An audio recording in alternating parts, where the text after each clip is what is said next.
Graças e paz, queridos, estamos no ar com mais uma tarde de estudo, mais um momento de adoração, mais um momento de meditação na Palavra de Deus. Nós estamos aqui hoje para falar de um tema maravilhoso que é líderes ou ministros também cansam. Você que está assistindo ao vivo, você que está assistindo posteriormente pelo YouTube, pelo Facebook, seja bem-vindo à nossa transmissão. Fica com a gente, assiste até o final e não deixe de compartilhar, tá certo? Mesmo que você esteja assistindo aí posteriormente, assista e compartilhe. Use a sua rede social como meio para falar da palavra de Deus. A paz aí, ó, aquele Leonardo já está entrando, a todos que estão chegando aí com a gente, sejam muito bem-vindos. Fica com a gente, fica coladinho aqui até às 6 horas da tarde. Eu tenho certeza que tem um maná do céu para a sua vida, para o seu crescimento pessoal, o seu crescimento ministerial. Amém? Você que já entrou aí, já avisa o pessoal que a gente já está online, copia o link, cola, tá bom? Manda para os grupos, manda para os contatos, avisa que a gente já está no ar, tá bom? Para o pessoal poder se alimentar também dessa palavra abençoada, tá certo? Então divulga aí, avisa todo mundo que a gente já começou uma tarde maravilhosa e com um tema que é bem propício para esses dias, um tema que é bem pertinente, né? Especialmente para um tempo em que tantos pastores têm suicidado, tantos pastores têm tirado suas próprias vidas, o índice de depressão dentro da igreja tem crescido como nunca nesses dias, e torna-se importante falarmos dessas questões relacionadas ao cansaço da liderança, ao cansaço da chamada, relacionada a todos os fatores que envolvem essas questões, para que nós não percamos mais líderes, não percamos mais ministros, não percamos mais pastores, como já tem acontecido em tantos lugares do mundo, e não apenas no Brasil.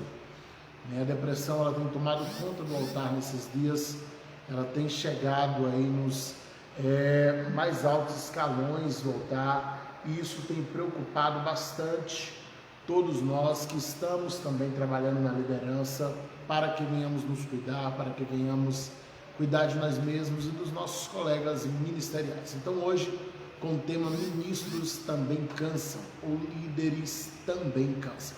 Nós vamos falar um pouquinho desse tema, e eu quero já iniciar, a gente vai estar dando início aqui, o pessoal vai chegando, tá bom? Com o texto de 2 Samuel, capítulo 21, versículos 15, 16 e 17. 2 Samuel, capítulo 21, versículos 15, 16 e 17. Diz assim: tiveram mais os filisteus uma peleja contra Israel, e desceu Davi, e com eles os seus servos, e tanto pelejaram contra os filisteus, que Davi se cansou. Isbi-Benode, que era dos filhos do gigante, cuja lança pesava 300 ciclos de cobre, e que cingiu uma espada nova, intentou ferir a Davi. Porém Abisai, filho de Zeruia, o socorreu e feriu o filisteu e o matou. Então os homens de Davi juraram, dizendo: nunca mais sairás conosco a peleja, para que não apagues a lâmpada de Israel.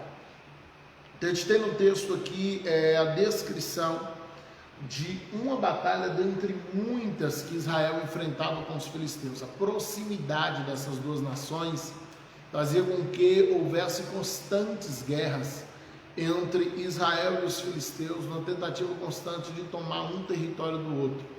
E isso fazia com que as guerras fossem constantes. Era normal naquela época, uma vez por ano, os reis saírem para a guerra. A Bíblia vai falar sobre o tempo em que os reis deveriam sair para a guerra, como sendo um tempo de peleja, um tempo em que estava autorizada a retomada de cidades de uma nação para outra. Mas entre Israel e a Filícia havia guerras constantes, não havia essa divisão de tempo, não havia essa separação de tempo. Tanto que no versículo 15 diz assim: olha, tiveram mais uma peleja dos filisteus contra Israel. É mais uma peleja, é outra peleja, é a situação se repetindo com uma certa constância. E a Bíblia vai dizer assim, que desceu Davi com seus servos, e eles pelejaram tanto que Davi se cansou. Ora, quem é Davi? Davi é o maior guerreiro da história de Israel. Foi o homem que venceu o gigante Golias. Davi foi o homem que nunca perdeu uma batalha. Davi foi aquele que desconheceu a derrota. que nasceu e morreu tendo vivido uma vida só de vitórias. Era um grande guerreiro, era um grande soldado, era invencível, por assim dizer. Mas nesse dia a Bíblia apresenta Davi cansado. E por que Davi está cansado? Por causa da constância das batalhas. Porque não era a primeira batalha, não houve um intervalo entre as batalhas.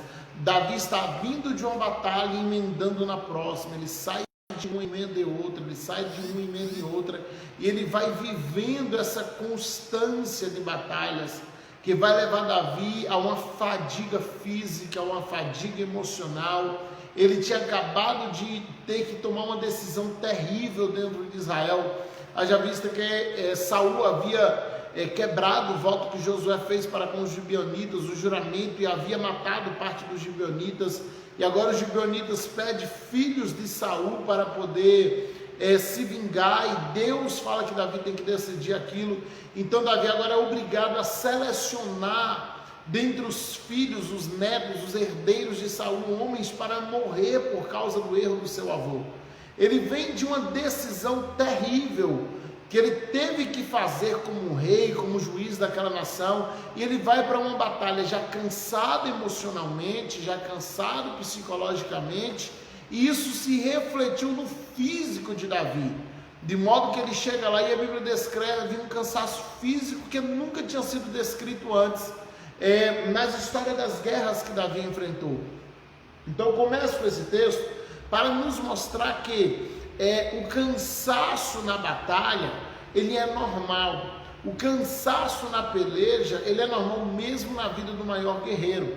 Mesmo na vida do melhor guerreiro, esse cansaço acontece. Porque o fato de Davi ser um bom guerreiro não transformou ele em um super-homem, não transformou ele em um ser anormal, um ser mutante. Ele continuava sendo gente.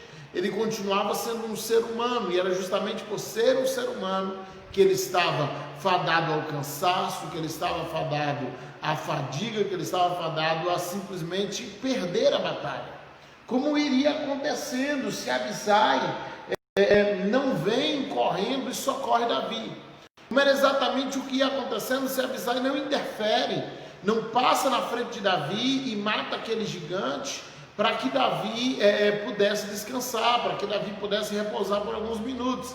Então observe que foi justamente o esforço de Abisai, o esforço do auxiliar, que garantiu a vida de Davi no seu momento de cansaço.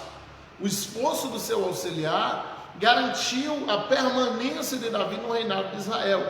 Então observe que no momento de cansaço do maior líder da história de Israel, nós temos um homem até então anônimo, que surge e salva a vida do rei e diz: olha, de hoje em diante você vai tirar o descanso que você precisa, de hoje em diante você vai tirar o descanso que você merece, porque esse excesso de peleja, sem intervalo, sem pausa, sem descanso, ainda vai te matar se você não parar e deixar que a gente resolva a situação.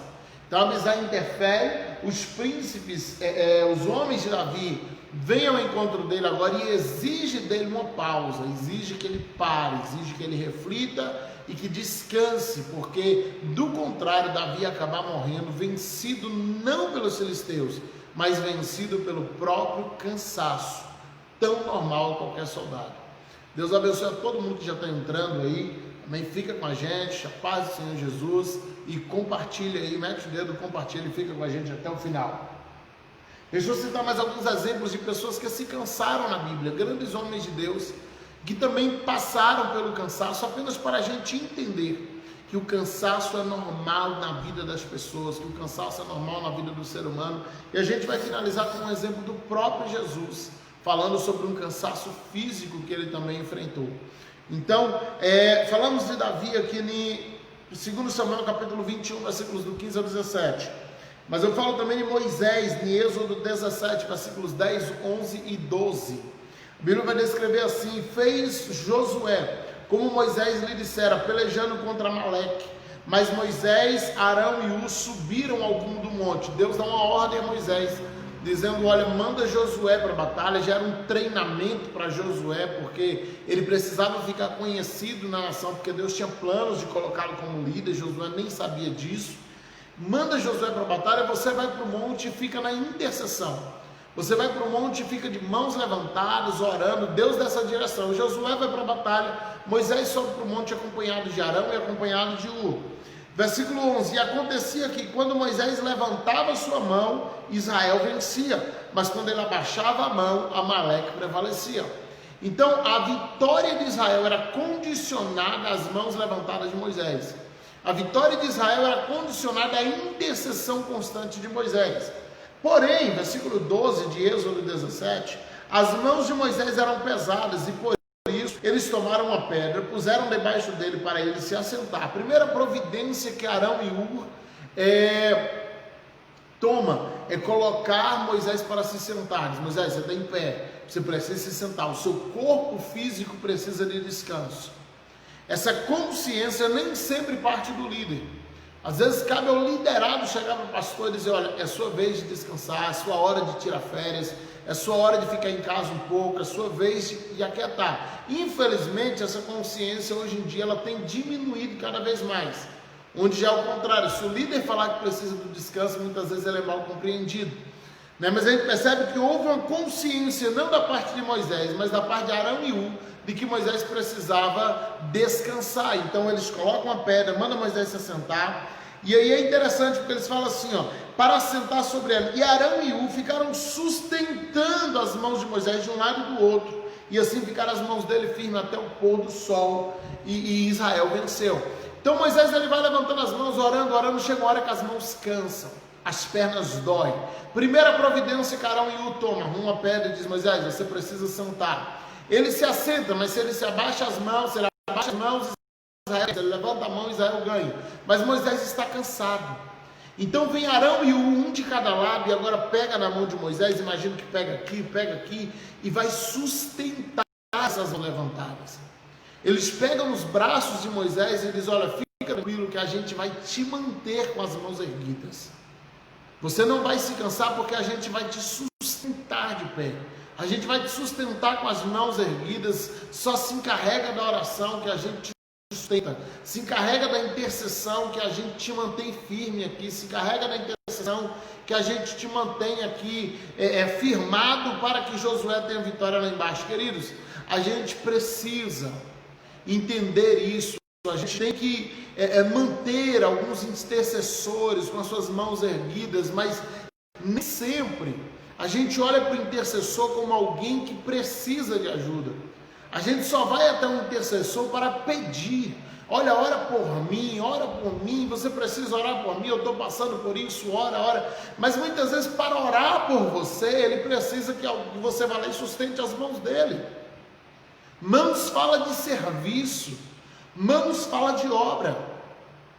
Então, às vezes, para que o intercessor, o líder, ele possa interceder por você, ou se manter intercedendo e não ser vencido pelo cansaço do trabalho da liderança, ele vai precisar que você corra até ele e o sustente, que você corra até ele, pegue nos seus braços e diga: olha, o seu serviço eu vou sustentar, o seu serviço eu vou garantir. Olha, fica tranquilo que enquanto você ora pela minha vida, eu vou te sustentar suas mãos levantadas, eu vou sustentar você descansando, eu vou sustentar você aqui para que você consiga chegar até o final. É um trabalho conjunto daquele que intercede com aquele que precisa da intercessão, daquele que ora e clama pela vida dos outros, e daqueles que precisam da vitória, que agora tem que correr cá e manter o intercessor com as mãos erguidas, porque se ele abaixar as mãos, Josué perde lá no campo de batalha. Se não tem Arão e Hur, Moisés cansava, Josué perdia e Israel era derrotado. Mas por causa de dois homens que entenderam o cansaço de Moisés, que entenderam que apesar de um homem ser tão poderoso, que só levantar as mãos um exército vencia, mas ele ainda era ser humano e precisava de descanso e precisava de ajuda. Imagina alguém que é tão poderoso que se ele levantar a mão, um exército de 600 mil homens ganha a guerra. Se ele baixar a mão, esses homens começam a morrer. Olha o poder que emanava de Moisés. Mas enquanto todo mundo cá embaixo está olhando para Moisés dizendo, uau, ele é poderoso, Arão e Hu conseguem ver a personalidade de Moisés, conseguem ver a fragilidade da pessoa Moisés. Todo mundo viu o líder Moisés. Arão e Hu enxergaram um ser humano que precisava se sentar porque estava cansado, que precisava de sustentação para os braços, porque ele estava com seus braços dando cãibra, com seus braços já cansados. Leonardo colocando aqui, Números 11:11, Moisés também precisou de ajuda, Moisés também se sentiu cansado. Queridos, isso vai permear o ministério. Isso vai permear todo o ministério de todo ser humano que se dedica à obra, que se dedica ao trabalho da obra. A gente precisa compreender isso. O ministério cansa por vezes, a chamada cansa. A gente vai falar nesse instante um pouquinho, eu quero reservar para a segunda meia hora aqui, o porquê líderes cansam, porque o pastoreio cansa, porque muitas vezes a gente se vê cansado nessa liderança, se vê cansado nesse pastoreio, se vê cansado na chamada, se vê cansado, fadigado naquilo que você está fazendo, que foi Deus que te colocou para fazer.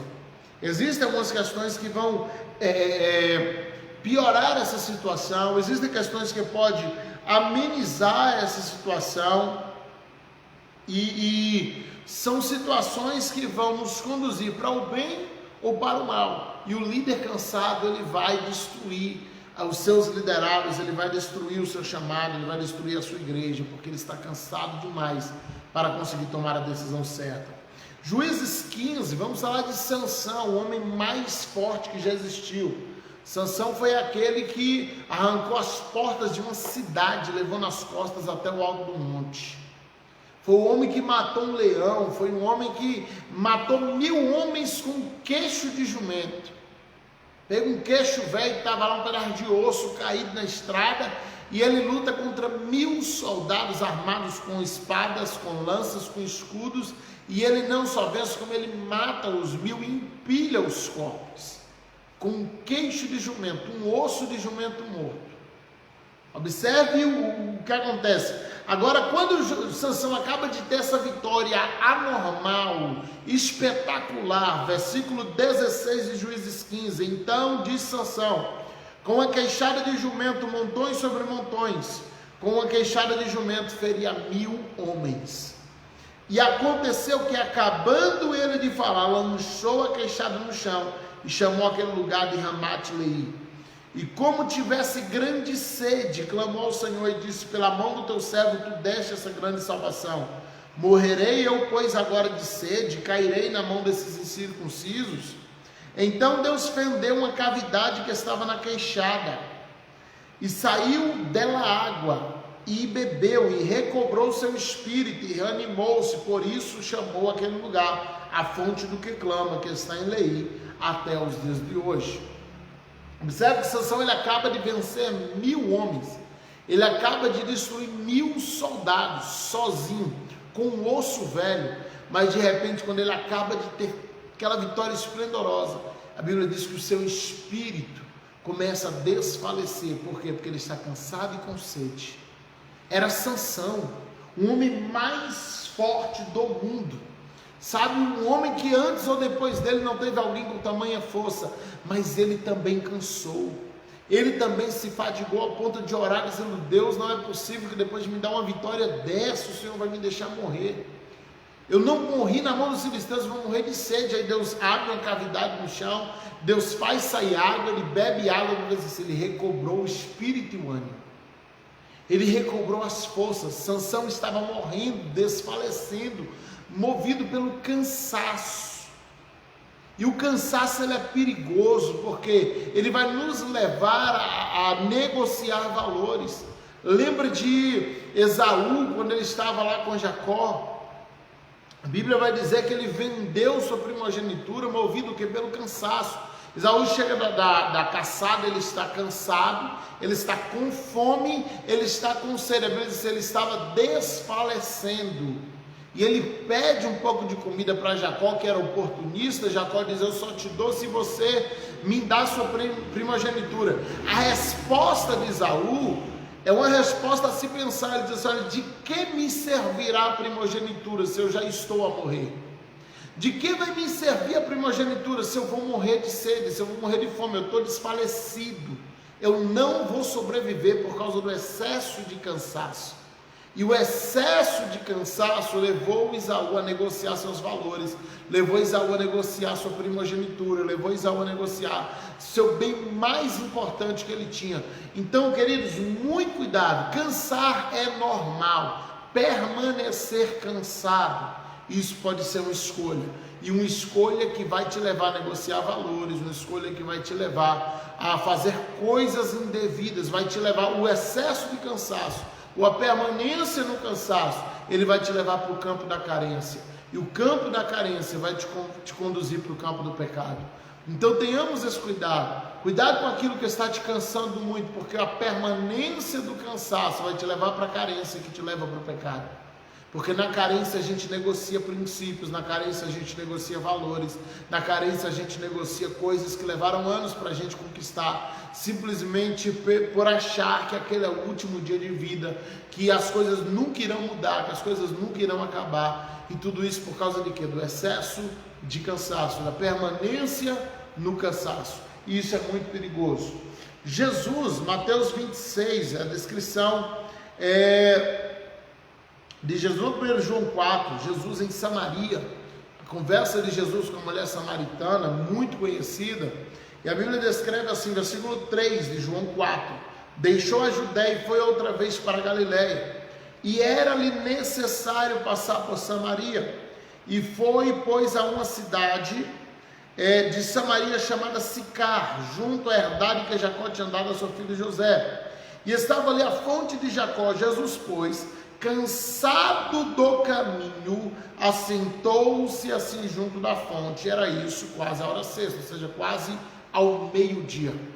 Então observe que estamos falando agora de Jesus, falamos de Moisés, o maior líder que Israel já teve. Mostramos que Moisés se cansou. Falamos de Davi, o maior rei que Israel já teve. Mostramos que Davi se cansou e quase morreu na batalha.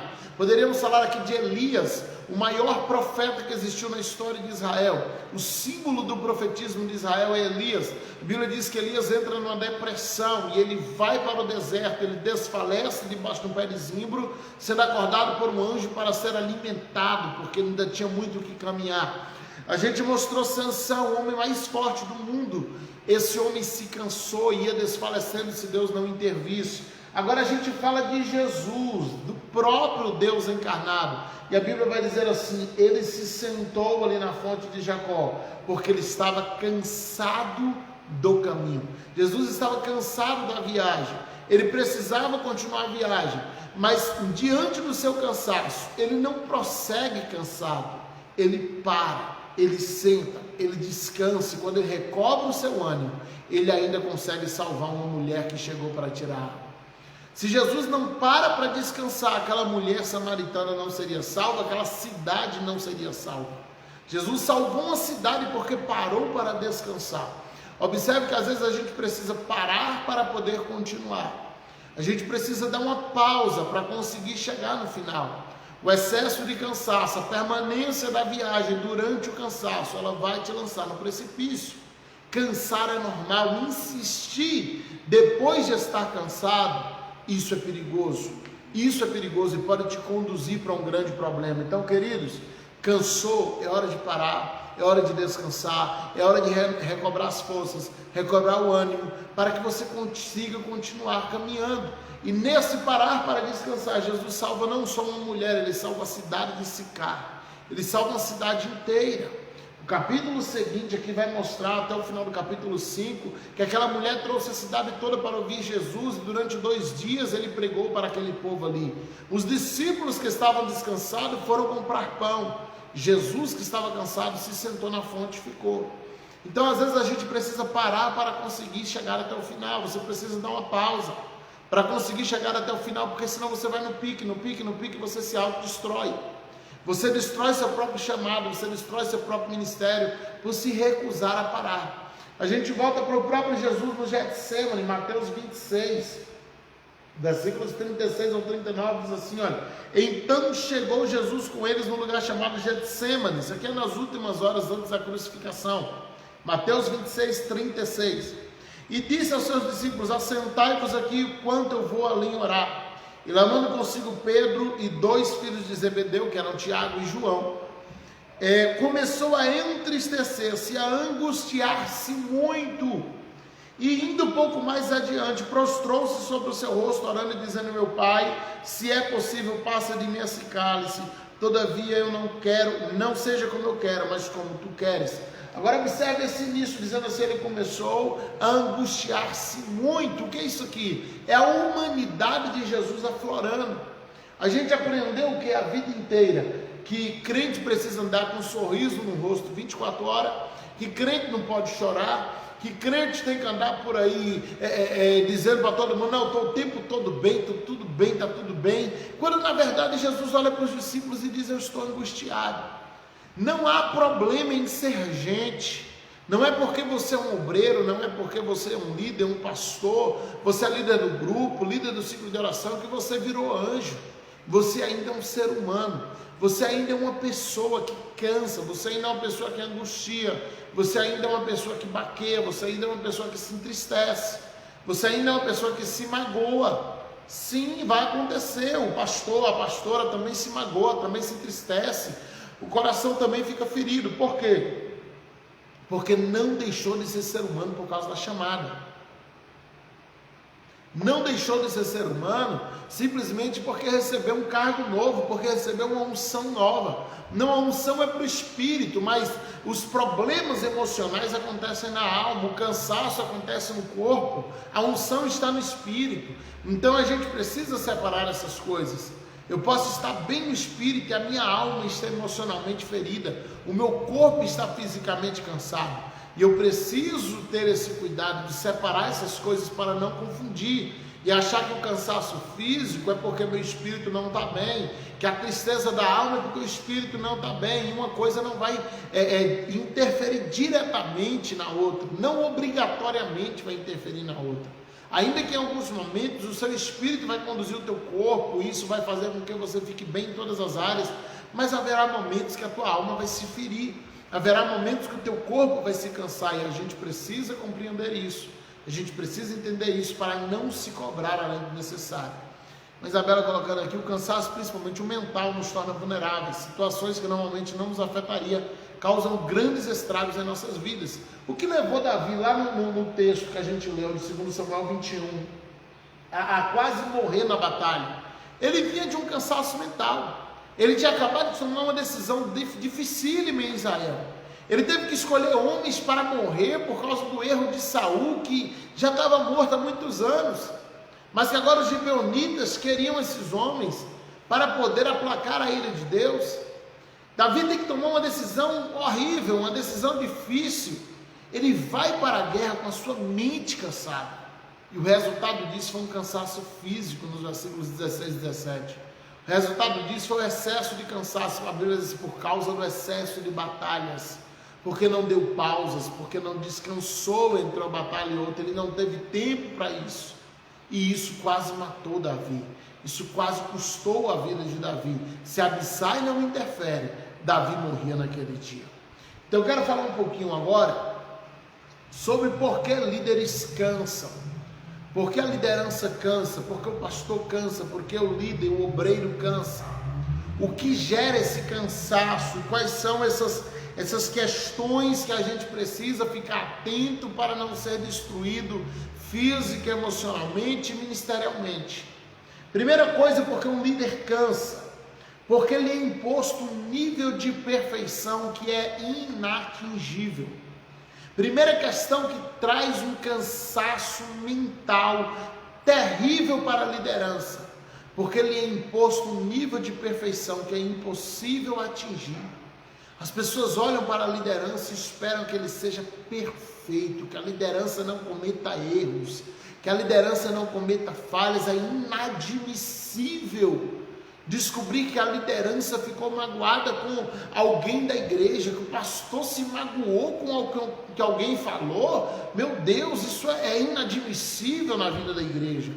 É inadmissível saber que o pastor de repente discutiu em casa com a esposa. Não, isso não pode acontecer. Por quê? Porque é o pastor, é o anjo da igreja, e vai sendo imposto um nível de perfeição que é inatingível, que é impossível de ser alcançado. O líder também é gente. E se ele entrar nessa onda de que ele precisa ser perfeito, ele vai partir para uma depressão, e a consequência disso é suicídio. Porque ele vai viver tentando alcançar. Eu tenho um livro que o tema dele é o que um pastor precisa fazer. E esse livro conta a história de um homem que ele foi enviado para uma cidadezinha, e ele era a primeira igreja dele, então ele quis ser um pastor aberto aos membros, e colocou uma urna na entrada da igreja, e colocou assim: o que o pastor precisa fazer? Ele era inexperiente, e ele disse: olha, coloca aqui dentro sua sugestão. E os irmãos saíam e colocavam a sugestão, e depois do culto ele sentou em casa com a esposa e foi ler as sugestões do que o pastor precisava fazer. E alguém dizia assim: olha, você precisa me visitar pelo menos 2 ou 3 vezes por semana, e essa foi a mais pedida. Olha, um pastor precisa orar pelo menos 2 horas por dia. Não, um pastor tem que ler a Bíblia no mínimo 1 hora por dia. Não, um pastor tem que jejuar pelo menos até meio-dia, no mínimo um dia sim, um dia não.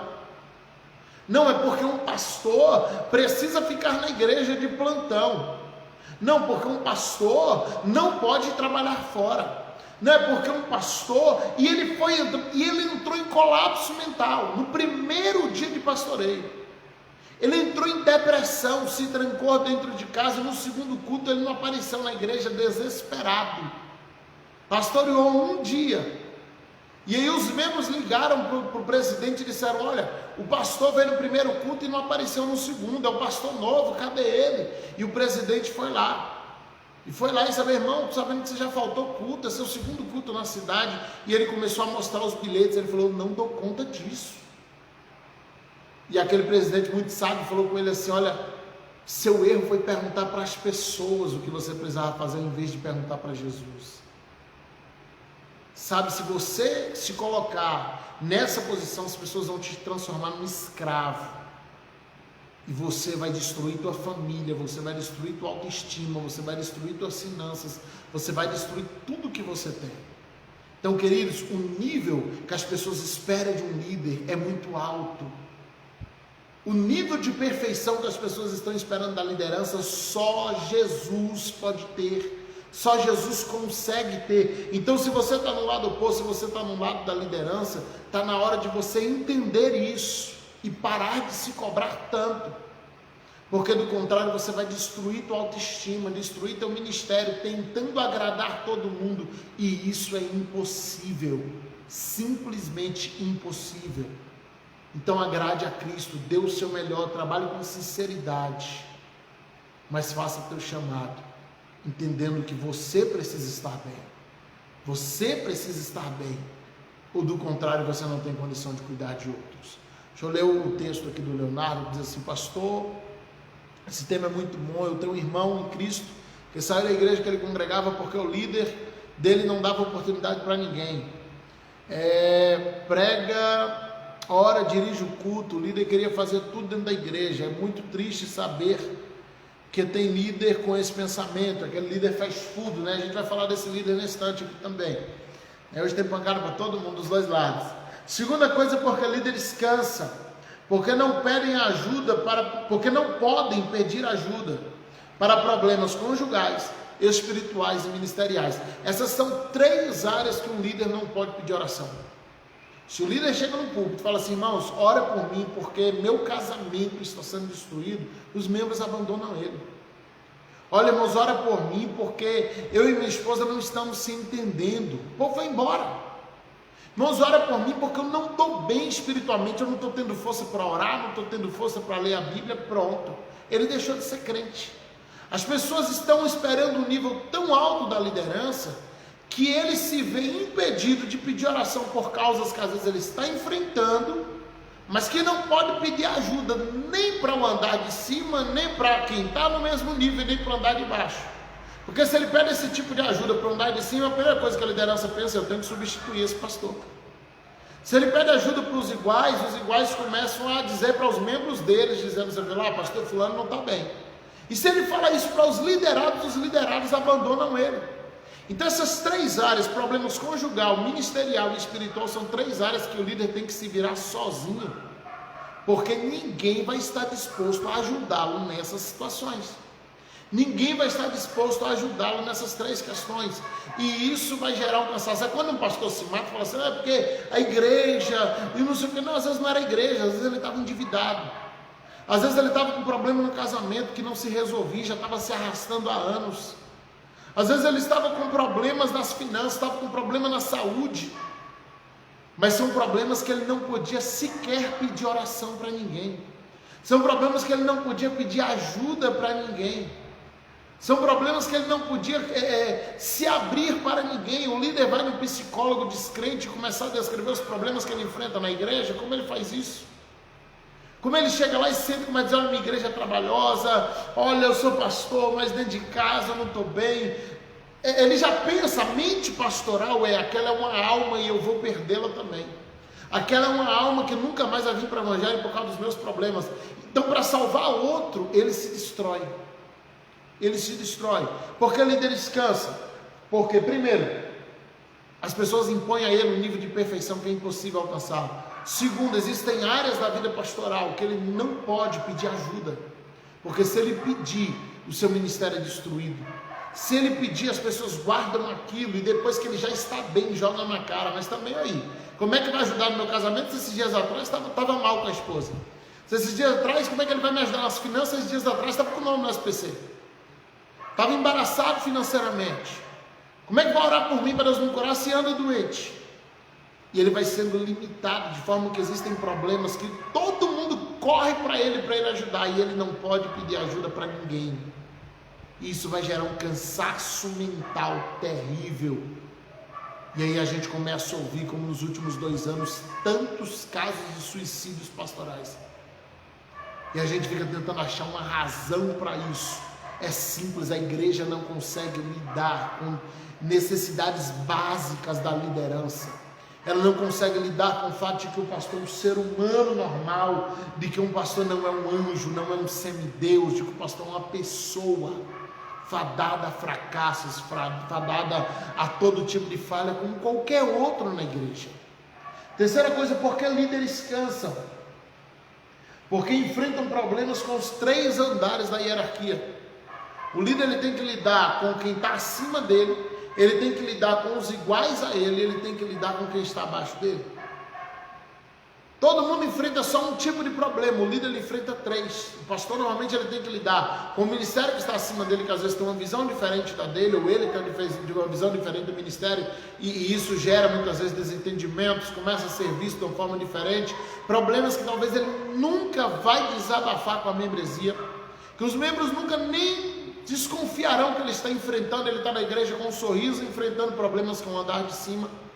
Ele enfrenta problema com aqueles que são iguais a ele, com outros pastores, que estão pastoreando também, mas que muitas vezes está olhando para ele, e aí vem a questão do ciúme, vem a questão do roubo de membro, que é normal acontecer dentro das cidades, vem a questão de uma série de coisas que acontecem entre líderes, e ele enfrenta problemas com os liderados, que olham para esse pastor agora e impõem a ele uma série de coisas, esperam dele uma série de coisas que ele não tem condição de dar. Então, todo mundo está enfrentando um único nível de problema, de iguais. O pastor está enfrentando problemas em 3 andares. Ele enfrenta problema no andar de cima, no andar que ele está e no andar de baixo. E ele tem que lidar com essas 3 situações, liderando o andar de baixo, equilibrando do meio e submetendo para o andar de cima. Como fazer isso? Como liderar sendo liderado? Como exercer uma visão de liderança se eu também estou debaixo de uma outra visão? E são fatores que vai gerar conflitos mentais diariamente na vida do pastor. Diariamente ele vai enfrentar esses conflitos, por essas questões que ele vai enfrentando e que vai dificultando a sua vida. Mãe Ivonete entrando aí, Deus abençoe, amém, seja bem-vinda. Porque líderes cansam, porque são abandonados e traídos por pessoas para quem eles dedicaram suas vidas. Quem nunca investiu caro, altíssimo em alguém que lhe virou as costas depois, na verdade ainda não experimentou o pastoreio. O cara chega na igreja com o casamento destruído, você vai lá, bota na mesa de aconselhamento, investe, trata, quando ele está bem o casal sai e vai para outra igreja. Isabela colocando aqui, qual a melhor forma de uma igreja se preparar para atender essas necessidades básicas de um líder? Primeiro papel é enxergar ele como um ser humano. Primeiro passo é enxergar ele como um ser humano. Se a gente compreender que o pastor é um ser humano, 90% dos problemas se resolvem. Porque eu vou passar a ver as falhas, as limitações dele como normal. E não como uma coisa absurda. Às vezes é o mesmo problema que o membro tem em casa, mas se ele vê no líder, misericórdia, o pastor, ele é um ser humano igual a você. Então, o primeiro passo para a igreja conseguir lidar e atender as necessidades básicas da liderança é enxergando o pastor como um ser humano. E o pastor também não se vendendo como um super-herói. Porque às vezes o próprio pastor se vende para a igreja como se ele fosse um super-herói. E ele não é. Quanto mais ele conscientizar a igreja de que ele é um ser humano limitado, igual a todo mundo, menos problema ele vai enfrentar. E a igreja vai ser mais compreensiva com ele. Então é um erro de mão dupla aí, né? Às vezes a visão que a igreja tem de que o pastor é um anjo, é porque o pastor tenta parecer um anjo. Ele tenta usar essa capa de anjo. E aí ele se torna o autor do seu próprio problema, o criador do seu próprio problema. Mas colocando como andar lado a lado com o pastor, é andar na visão da igreja, andar na visão que ele está colocando. Tem sempre aquela pessoa que anda do lado do rebanho, está todo mundo indo na mesma visão, mas ele está sempre à parte. Se a ideia não partiu dele, ele não apoia, não ajuda. Ou a ideia partiu dele, ele se esforça com toda a sua alma, ou se partiu de outro, ou do próprio pastor e não surgiu dele, ele não ajuda em nada. A ideia é você ser alguém voluntário. Então vamos lá, a gente começou aqui e parou. Porque são abandonados e traídos por pessoas que eles dedicam sua vida. A ideia é, você cuida, você zela, você está ali, investe. Aquela pessoa chegou na igreja que ninguém, veio de outra igreja que talvez ninguém nem dava mais moral, era um desmoralizado. Você faz aquela pessoa ganhar credibilidade, você faz ela ser vista como homem de Deus, você faz essa pessoa ganhar todo o crédito que ela precisa. Aí lá na frente ela te abandona porque não ganhou oportunidade, ela te abandona porque não ganhou, não pôde falar pelo menos 5 minutos na festa, porque o nome dele ou dela não foi citado, aí porque não valorizou isso, aquilo outro, é porque os hinos aqui eu não gostei, é porque de repente eu passei a não gostar mais do estilo de mensagem, ou surge aquela picuinha, aquela confusão, aquela calúnia no meio da igreja. Quem é que está lá no meio? Aquela pessoa que você investiu tanto nela. Por que pastores cansam? Porque ele está sendo constantemente traído por pessoas em quem ele investiu, pessoas em quem ele acreditou, e na hora que ele precisou de um voto de confiança, muitas vezes essa confiança não vem de volta, muitas vezes essa confiança não é retribuída, não é recíproco, é só um vem a nós. Jesus passou por isso. Jesus passou 3 anos e meio só dando. Um dia ele chama os discípulos, mas lembra isso aqui: olha, minha alma está profundamente angustiada, ore comigo. E o que é que os discípulos fazem? Eles vão dormir. Jesus volta, acorda eles e diz: rapaz, ora comigo, eu estou profundamente angustiado. E o que é que eles fazem? Eles viram para o lado de novo e vão dormir. Depois de 3 anos e meio se doando, a única vez que Jesus fez um pedido pessoal aos discípulos, ele não foi atendido.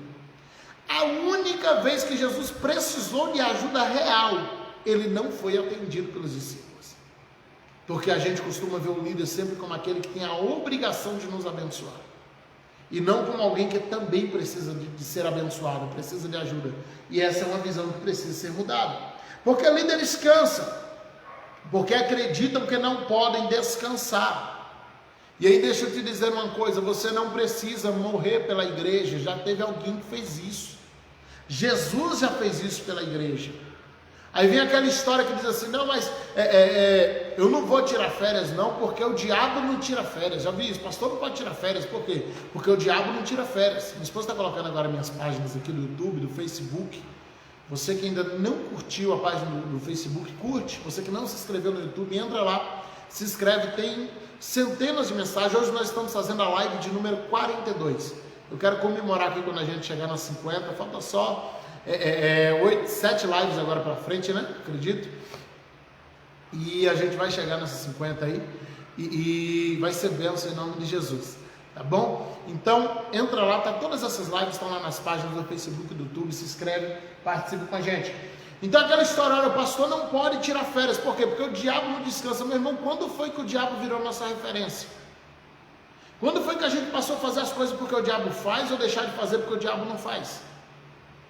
Não, eu vou me gastar pela igreja, eu vou me jogar, eu tenho que trabalhar dia após dia. Aí você adquire úlcera nervosa, que vira um câncer de estômago que te mata. Você não precisa morrer pela igreja, Jesus já fez isso por ela. Você não precisa morrer pela igreja, Jesus já fez isso por ela. Deus fez o mundo em 6 dias e no 7º o que é que ele fez? Ele descansou. Se Deus descansou e a nossa referência é Deus, por que a gente não para? Porque o diabo não para. Então quando foi que a gente passou a seguir o exemplo do diabo? Quando foi que o diabo virou o nosso modelo? Sim, queridos, o pastor precisa tirar férias, o pastor precisa ter um dia de folga na semana, como todo mundo tem. Já vi muita gente passar por isso. Eu lembro de um pastor que ele testemunhou isso, que o irmão falou assim: pastor, eu vou em sua casa hoje porque eu quero conversar. E não era nada urgente. O pastor falou assim: não, eu tenho um compromisso. Não, pastor, mas é porque eu queria muito ir aí para a gente conversar um pouco, bater um papo, botar o papo um dia. Ele falou: não, querido, eu tenho um compromisso. E aí deu mais tarde, aquele irmão resolveu ir com a família, porque o pastor desmarcou e resolveu ir para o shopping. Quando ele chega lá no shopping, quem está no shopping? Pastor, esposa e filhos. E quando ele dá de cara com o pastor, ele falou: pastor, você disse que tinha compromisso e está aqui no shopping passeando, o senhor está mentindo? Pastor, não, eu tinha compromisso, eu prometi a meus filhos e a minha esposa que eu vinha no shopping com eles. E isso é um compromisso. Então o dia do descanso, o dia da família do pastor, ele precisa ser prioridade também. Isso vale para qualquer líder. E se você é daquele que está botando programação em sua igreja de domingo a domingo e não para um único dia para descansar, tem que fazer 3 cultos por dia, 7 dias por semana. Pastores que acham que tem que estar em todas as programações. O pastor vai na escolinha das crianças, vai no ensaio dos jovens, vai no ciclo de oração das irmãs, vai no culto de segunda, de terça, de quarta, de quinta, na intercessão, porque ele acha que ele tem que estar em tudo, porque os membros obrigam ele a estar em tudo, porque muitas vezes a família acha que ele tem que estar em tudo. Aí depois entra na depressão, se mata e diz: não, mas a culpa era da igreja. Não, a culpa não é da igreja, a culpa é sua, que não entendeu que Deus não te oprime com o ministério. O chamado que Deus te deu não foi para te servir de fardo. O chamado que Deus te deu não foi para te servir de peso. Você é um ser humano. E como ser humano você precisa parar, você precisa descansar, você precisa delegar funções. Se o ensaio tem uma líder lá dos jovens, das mulheres, das crianças, deixa a líder trabalhar. Não é o teu setor, você está coordenando, você lidera o líder lidera os liderados. Sabe, a gente precisa entender isso, porque a gente vai criando um cenário que se o pastor não aparece no culto das crianças, não aparece nisso, nem que seja uma vez na vida, não, mas esse pastor aí não tem compromisso, não, às vezes ele está só cansado, às vezes ele está só precisando de um descanso, às vezes chegou em casa sentindo dores do trabalho, às vezes o corpo precisava descansar um pouco naquele dia, às vezes não estava bem. Aí observe o que acontece. Você que é líder e coloca culto 7 dias por semana, faça uma análise. As ovelhas escolhem o dia que vai. Elas aparecem no máximo 3 vezes na igreja e você fica lá os 7 dias. Aí o grupo que vai na terça não vai na quarta, o que vai na quarta não vai na quinta, e você foi nos 3 dias. É só ilusão. É só ilusão achar: não, mas aqui a gente teve programação a semana toda. Quando você vai fazer uma análise direitinho, que teve a semana toda com você foi no máximo 3 ou 4, o restante baldeou, o restante escolheu os dias que foram. Não era mais fácil você já ter dado algumas pausas, ter permitido aos seus próprios liderados estar com a sua família sem precisar estar escondendo, sem precisar estar... Eu já vi igrejas que você fala assim com o pastor: olha, bora numa pizzaria. E fala assim: não, mas é porque lá eu não tenho um dia de folga na minha igreja. Não, bora sair, não, mas é porque segunda de noite é o ensaio, terça é a oração, quarta é o culto, quinta tem ensaio de novo, sexta tem não sei o quê, sábado tem programação de manhã, de tarde e de noite, domingo tem de manhã, de tarde e de noite. E quando é que você para? Não, mas a gente não para, a obra não para, o diabo não para, porque a gente vai para... Meu irmão, tua referência não é o diabo. Tua referência não é o diabo. Jesus, ele deixava as multidões e ia para o monte. Às vezes ele ia orar, às vezes ele só queria descansar. A Bíblia vai descrever que chegando em Cafarnaum, Jesus deixa a multidão, entra dentro de casa e fecha a porta. Sim, está lá em Marcos. Ele entra dentro de casa e fecha a porta e a multidão fica batendo lá do lado de fora querendo um milagre, porque Jesus precisava descansar. Jesus despedia a multidão, chegava a multidão, prendia ele na beira da praia, ele entrava no barco e atravessava. Por vezes mandou até os discípulos irem para a viagem, ele foi para o monte sozinho. Às vezes ele só queria 1 minuto de descanso. E por que o líder acha que ele não precisa? Por que o líder acha que ele pode emendar, que ele não precisa tirar um dia em casa? Eu lembro de uma pracinha que abriu aqui perto de casa, aqui, eu já vou ler seu comentário, Leonardo. Então, uma pracinha que abriu aqui, algumas quadras daqui. Um dia eu falei com o pastor, porque tem uns parquinhos lá, umas coisinhas de criança. E eu falei com o pastor amigo meu aqui, que tem 2 filhos pequenos também, e estava ele e a esposa. Eu falei, rapaz, e aí, já levou os meninos lá? E tinha uns 6 meses que a praça tinha aberto. E a esposa se antecipou a ele e falou assim, nunca levou as crianças lá. Eu falei, como assim, pastor? Ele falou, não, pastor, a gente não tem folga aqui na igreja, a gente não consegue um dia. Falou, queridão, mas algum dia você saiu com a família, sei lá, foi comer um pastel, foi tomar um sorvete? Não, mas é porque a gente não consegue parar, a obra é cansativa. Eu falei, não, querido, não é a obra, é você que se impõe isso, e você está se oprimindo e deixando a igreja te oprimir, e Jesus não tem interesse nisso.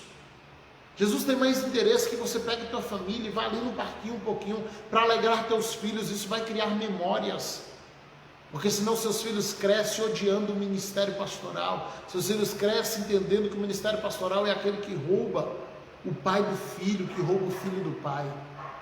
Então tenhamos cuidado com essas coisas. Deixa eu ler o comentário do Leonardo aqui.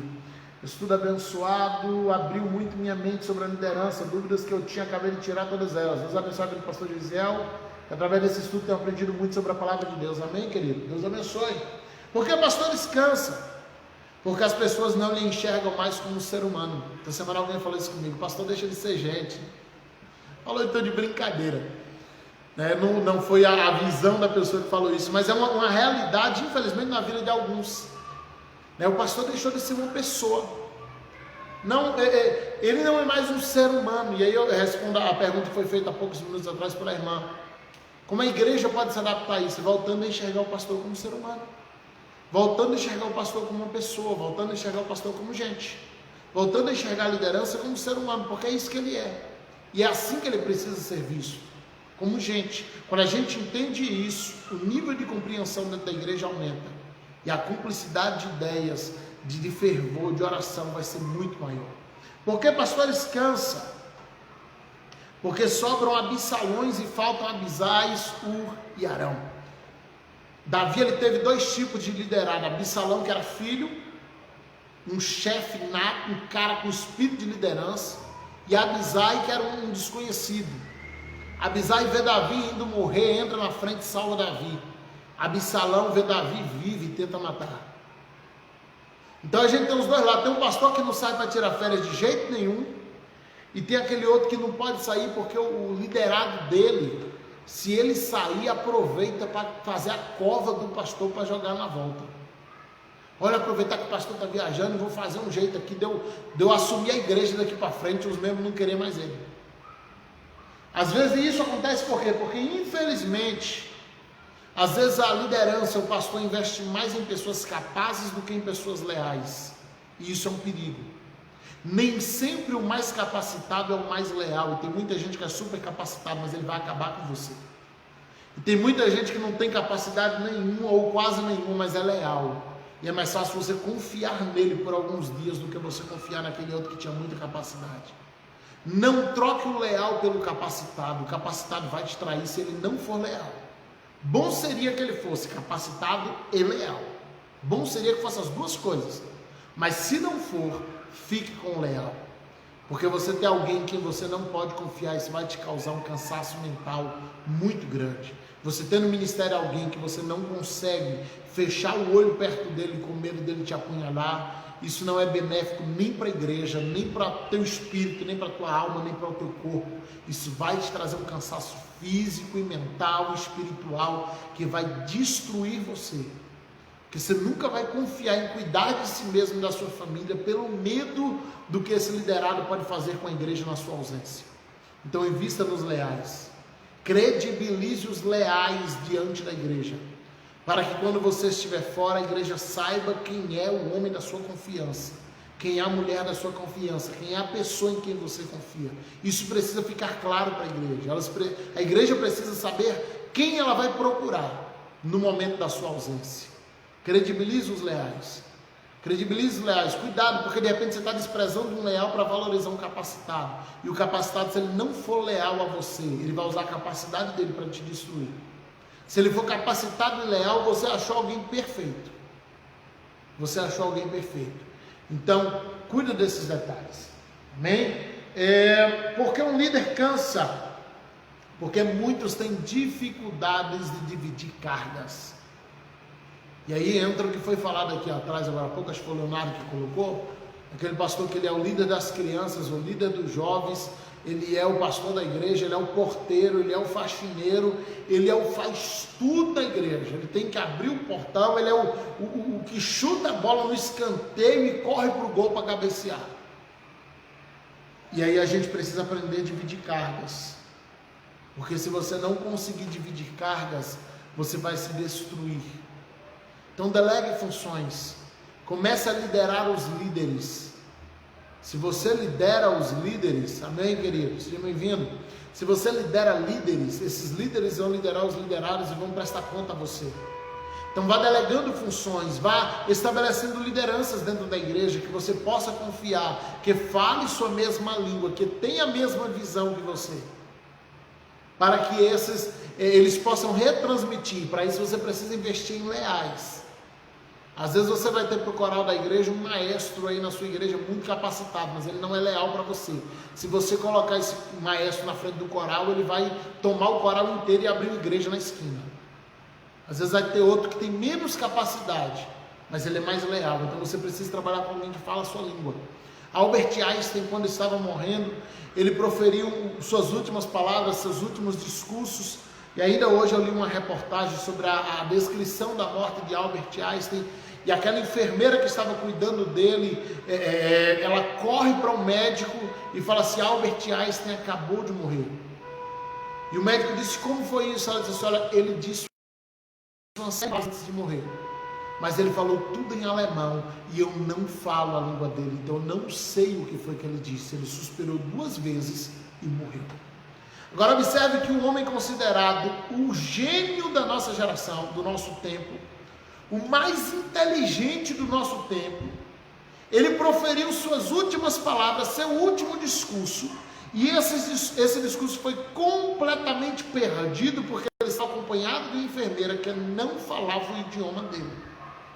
E ela não conseguiu retransmitir para o mundo. Hoje nós estaríamos aqui com o nome dessa mulher sendo famosa, dizendo: a enfermeira fulana ficou responsável de retransmitir para o mundo as últimas palavras de Albert Einstein. Mas nunca saberemos quais foram. Imagino que foram palavras muito sábias. Talvez ele disse como Salomão: vaidade, tudo é vaidade. A gente não sabe o que ele disse. Mas a verdade é que as últimas palavras deles foram perdidas, porque ele estava acompanhado de alguém que não falava o idioma dele e não pôde retransmitir o seu último discurso, suas últimas palavras. Ele suspirou, morreu e o seu discurso foi perdido. E tudo que ela pode dizer foi: ele murmurou suas últimas palavras, mas eu não sei o que ele falou. Então, queridos, cuidado, porque de repente você está levantando pessoas que não falam teu idioma, e você fala algo, mas ele não retransmite aquilo que você está falando.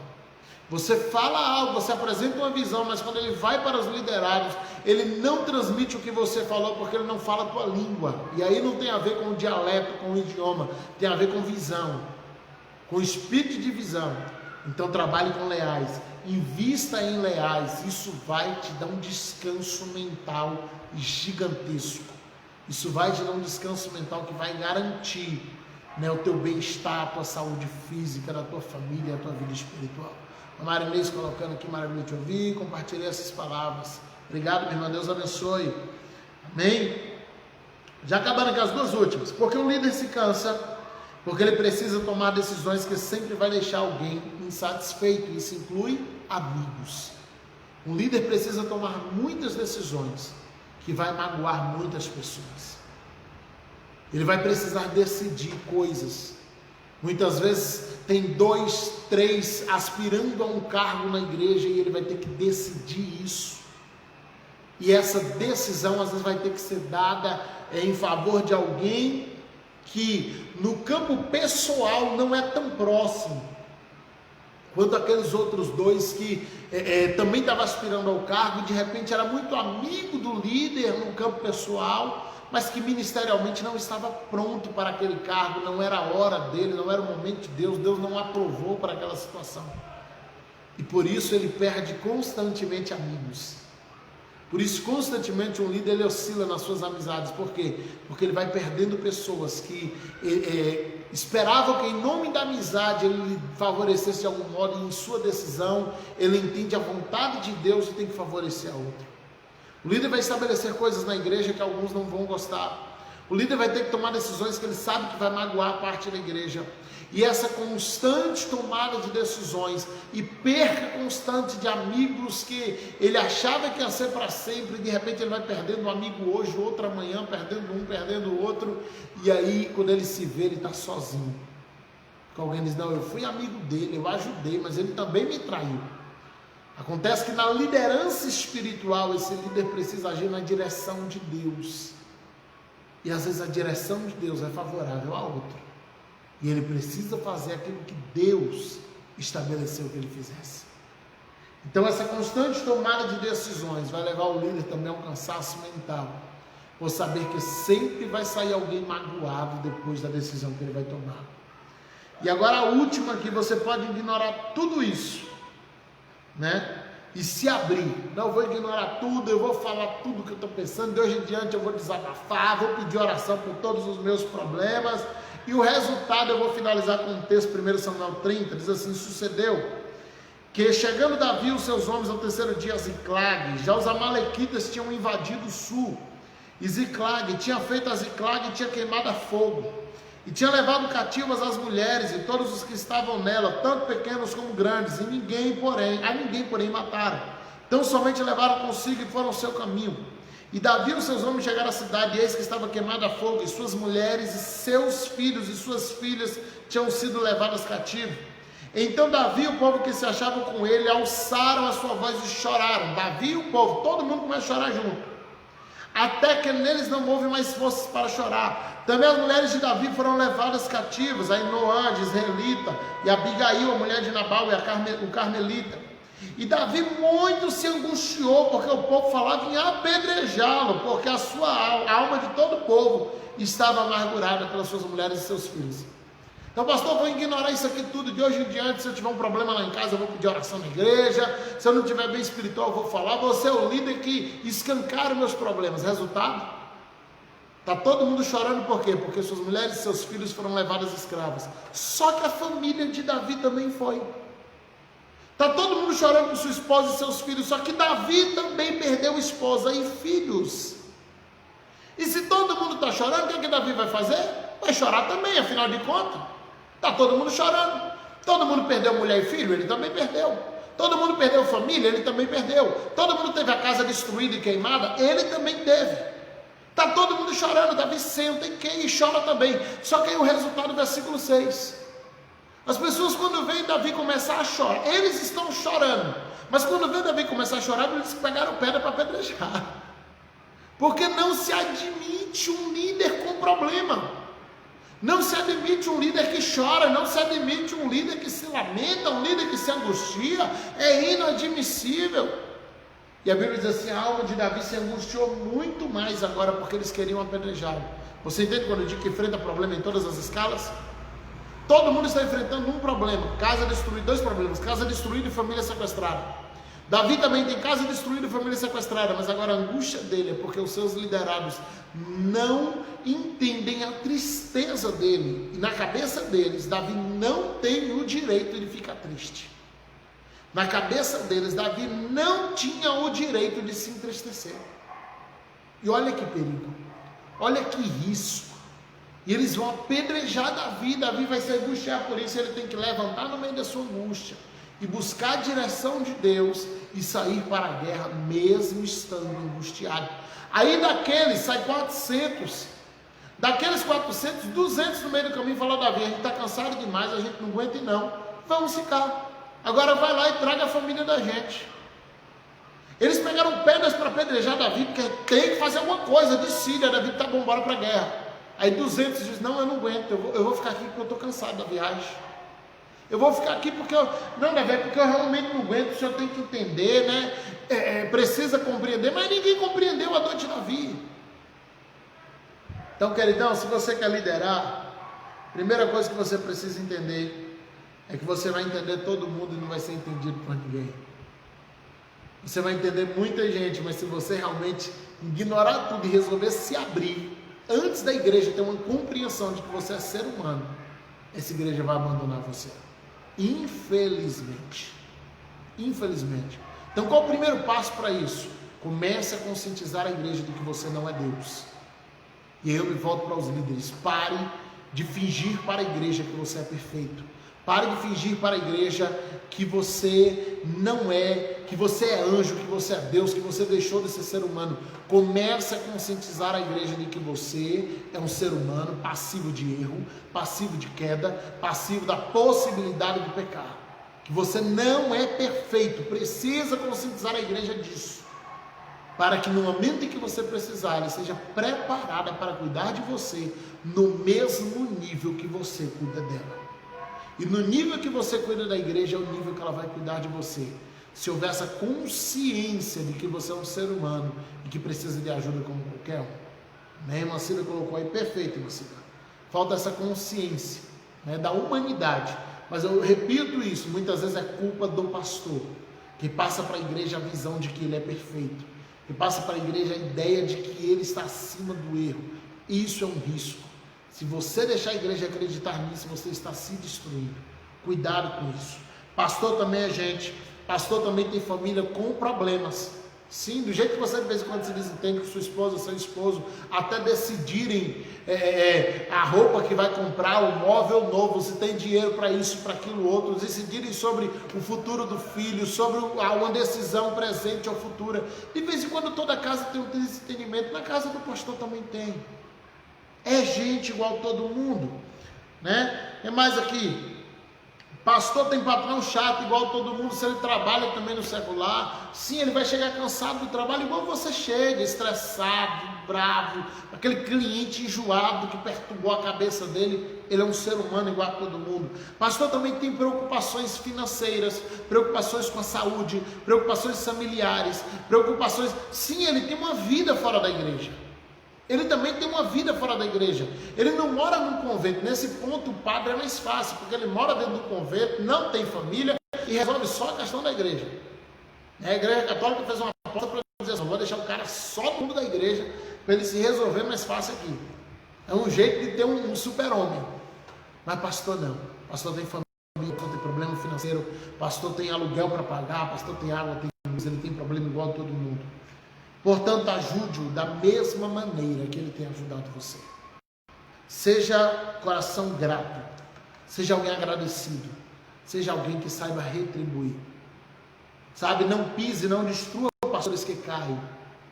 Porque muitas vezes essa mesma pessoa que está pisando agora caiu lá atrás. E o pastor tratou dela no secreto, no escritório, não espalhou o problema dela. Quantas pessoas que os pastores têm ajudado, cometeram adultério, traíram suas esposas, o pastor resolveu o problema da família, entre a família, sem envergonhar a pessoa na frente da igreja. Mas se um pastor cair, a gente coloca no Facebook, no Instagram, manda para todos os grupos do WhatsApp, a gente destrói a vida do cara. A gente destrói a vida dele, porque é mais fácil fazer isso, porque era pastor e tinha que ser perfeito. E às vezes essa mesma pessoa que está compartilhando já foi ajudada num ato de queda. Sabe, já foi ajudada quando precisou. Então aprendamos a cuidar da liderança no nível que a liderança cuida de nós. Aprendamos a cuidar da liderança no nível que ela tem se preocupado com nós. Se o seu líder é um líder que trata seus erros no secreto, não trate os erros dele no público. Se o seu líder é alguém que trata as suas falhas, as suas fraquezas no secreto, sem te envergonhar para ninguém, não trate as fraquezas dele no público. Se for preciso conversar com ele, olha pastor, isso aqui que o senhor está fazendo não está certo, converse, mas não dispare para a igreja antes de chamá-lo para conversar, porque ele é gente como você, e da forma como ele tem cuidado da sua alma, ele espera que também cuidem da dele. Meditemos nisso. Ministros também cansam, líderes também cansam, e quando a gente entender isso, a gente vai dar um salto de qualidade na igreja de Deus. Que Deus te abençoe. Sábado que vem estamos de volta às 17 horas e em fevereiro, Centro de Formação de Pregadores, Palavra Verdadeira. Nós vamos até janeiro com as nossas lives. Em fevereiro as lives passam a ser fechadas apenas para os alunos do Centro de Formação de Pregadores. As matrículas abrem em janeiro. Então já vai se preparando. Por enquanto está aberto aqui, mas a partir de fevereiro a gente vai dar aula no Zoom. Apenas a formação. Que Deus te abençoe. Fica na paz do Senhor Jesus.